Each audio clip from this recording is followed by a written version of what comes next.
Hello, and welcome to Coffee Talk with immigration attorney Brian D. Lerner. So, I've been getting a lot of questions, and almost not just questions, but just statements from most of the time here from people from India who filed many years ago for an employment based visa.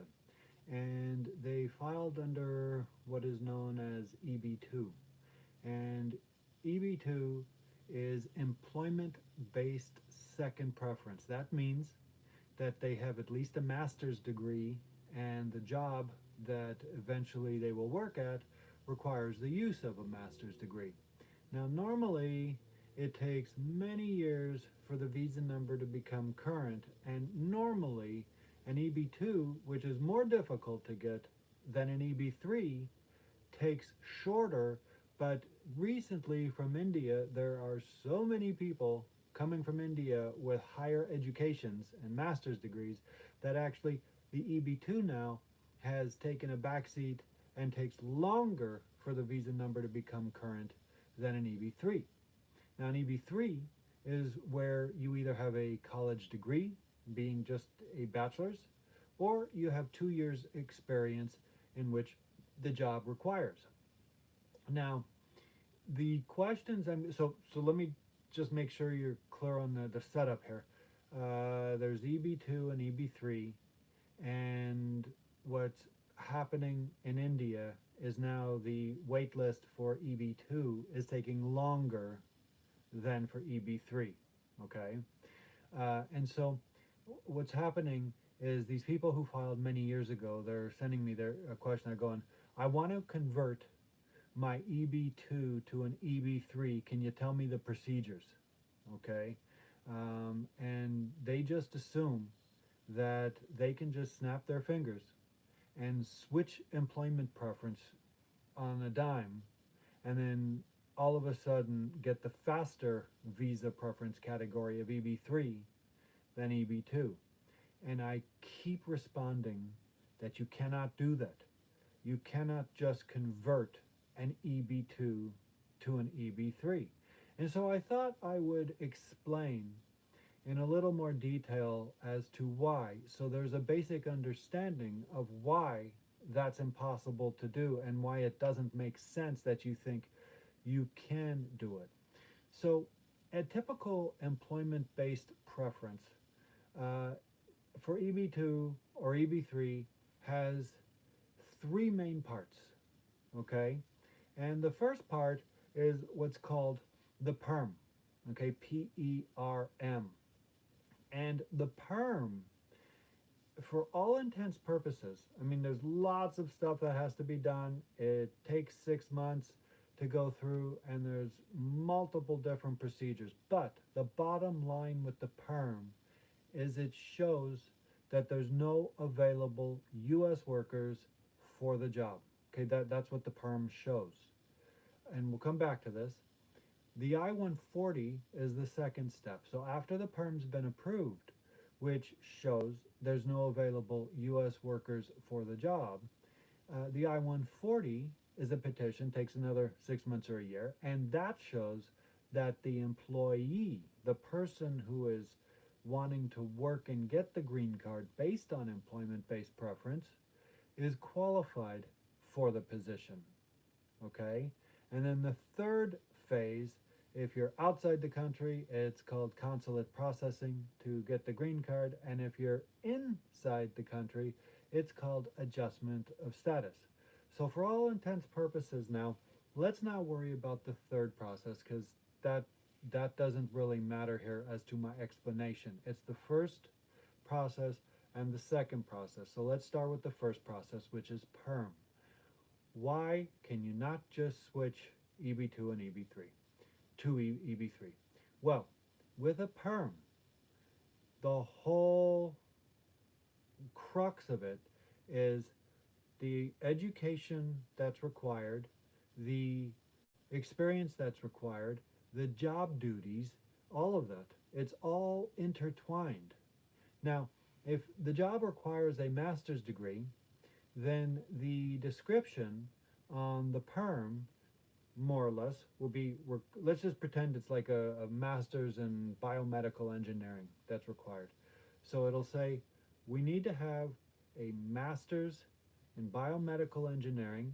You might have to have 1 or 2 years experience, and the duties. Let's say it's going to be a supervisory role. So the duties would require you have 2 3 years experience in supervising other biomechanical engineers, and that is the essence of what would go into the PERM for an EB2. Now, you can't just make stuff up. It has to be what is normal for the industry. So, number one, you have all these normal things for the industry required, and then you have the pay. You get what's called the prevailing wage. Well, obviously, for a master's degree, it's a whole lot more expensive than with just a bachelor. So, an EB2 will be paid more. So, after you get the whole job description and the duties and the education and all the requirements, then you're going to legally advertise the position. That's required for PERM. And if anybody contacts the employer, they have to do an interview. They have to see essentially if the person's qualified. And of course, if they are qualified and meet all the qualifications, the PERM's over and there's no employment based visas. So normally, when they go through all of the questions to see if they're qualified. What is your education? What is your experience?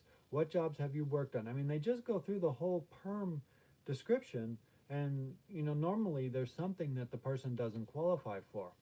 So there's a whole procedure of advertising and interviewing to determine if the person qualifies. So just on the PERM itself, you can understand why you cannot just switch, because an EB2 has a different job description, a different educational requirement, different experience requirements, different pay. It's all different. And an EB3, of course, would require less education, or it just requires 2 years experience.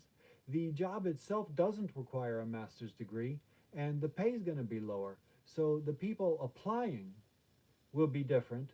They will be applying based on the duties, descriptions, and pay as listed in the PERM. So naturally, when people send me a request and they say, I want to switch, just, snap my fingers and switch from EB2 to EB3, they're not taking into account any of the items that went into the PERM, that went into the advertising, that went into the interviewing, that went into the deciding as to whether or not the interviewee was qualified or not. All of that is going to be completely different and has to be redone. It has to start over if you're going to switch. So these people who have been on EB2 for many years, while they certainly cannot just switch to EB3, they can start another EB3. They can get a different position that requires only the use of the bachelor's degree and that requires the pay and the duties and so forth that goes along with an EB3, and they can start over. But that's not really going to help them, because the EB2, even though it takes longer now than the EB3, if they start over, they're starting from square one, and they don't get the same priority date. They don't get to use all the years they've waited and just hop it over to the EB3. So bottom line is, you gotta just wait for the EB2 to become current. In the very beginning, if you had done this better, you would have done an EB2 and an EB3 at the same time. Both of them can happen at the same time. Both of them can go forward, and the first one to the finish line wins. That's the only way that you would have really benefited basically from having an EB2 and an EB3. Okay, hopefully that explains it. There's a bunch more differences also with the I-140, but we'll get into that in another video. Hope you liked. If you did, click like, subscribe. More on the coming weeks. Thank you.